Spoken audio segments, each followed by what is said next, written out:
என்னுடைய தாய் தகப்பனை குறித்து நான் சொல்ல வேண்டுமானால் எனக்கு அவங்களோட பெரிய ரோல் மாடல். ஏன்னா ஒவ்வொரு காரியத்தையும் டக்குன்னு ஃபோன் பண்ணி இப்படி நடந்துச்சு, இப்படி நான் போகிறேன், நான் வரேன் அப்படின்னு எங்கள் அப்பா சொல்லுவாங்க. உடனே எங்கள் அம்மா சொல்லுவாங்க, நான் அங்கே போகிறேன், இவ்வளோ 1000 ரூபா எடுத்துகிட்டு போகிறேன், இதை வாங்க போகிறேன், இதை வாங்கலாமா? கடையில் நின்றுட்டு ஃபோன் பண்ணுவாங்க, இந்த சாரீ நான் அவனை பார்த்தேன், நான் வாங்கலாமா?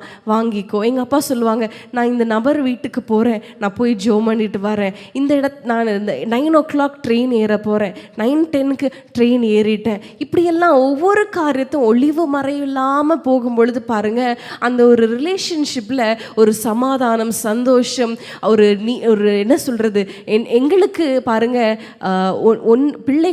பிள்ளைகளுடைய பார்வையிலேருந்து பார்க்கும் பொழுது 2 காரியம் தான் சொல்லுவாங்க. எங்கள் அம்மா அப்பா போல் ஒரு பெஸ்ட் கப்புள் இல்லை அப்படின்னு சொல்லுவாங்க, இல்லைன்னா எங்கள் அம்மா அப்பா போல் ஒஸ்ட் கப்புள் இல்லை, எப்பொழுதும் சண்டை. 2 தான் சொல்ல முடியும். இன்றைக்கு உங்கள் பிள்ளைகள் உங்களை பார்த்து என்ன வார்த்தை சொல்லணும்னு நீங்கள் விரும்புகிறீங்க? இன்றைக்கு நான் உங்கள் முன்னாடி நான் நிற்கிறேன் என்றால், இப்படி நான் உங்கள் இடத்துல பேசுகிறேன்னா நிச்சயமாக சொல்ல முடியும், என் தாய் தகப்பனுடைய ஜெபம், அவங்களுடைய முன்மாதிரியான வாழ்க்கை மாத்திரமே. இன்றைக்கு நம்முடைய சந்ததிக்கு நம்ம என்ன பாஸ் ஆன் பண்ண போகிறோம், எதை நம்ம காட்டுகிறோம்? நம்ம கணவனிடத்தில் கோபமாய் பேசுகிற, சண்டை போட்டு கொண்டு இருக்கிற, எப்பொழுதும் எங்கள் அம்மாக்கும் எங்கள் அப்பாவுக்கும் சண்டை தான். எப்போ எங்கள் அம்மா நீங்கள் சம்பாதிக்கல, நீங்கள் அதை பண்ணலை, இதை பண்ணலை, எப்பொழுதும் இப்படி தான் பேசி கொண்டு இருப்பாங்க.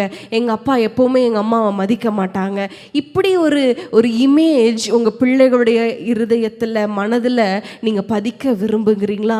இல்லைனா எப்போவுமே எங்கள் வீட்டில் சந்தோஷம்தான் இருக்கும், எப்போவுமே நானும் என்னுடைய அம்மா போல், நானும் எங்கள் அப்பாவை போல் நான் என்னோடய ஒய்ஃபை பார்த்துக்கணும், அப்படிப்பட்ட இருதயத்தில், அவங்களுடைய இருதயத்தில் ஒரு இம்பேக்ட் நீங்கள் கொண்டு வரணும். ஹல்லேலூயா.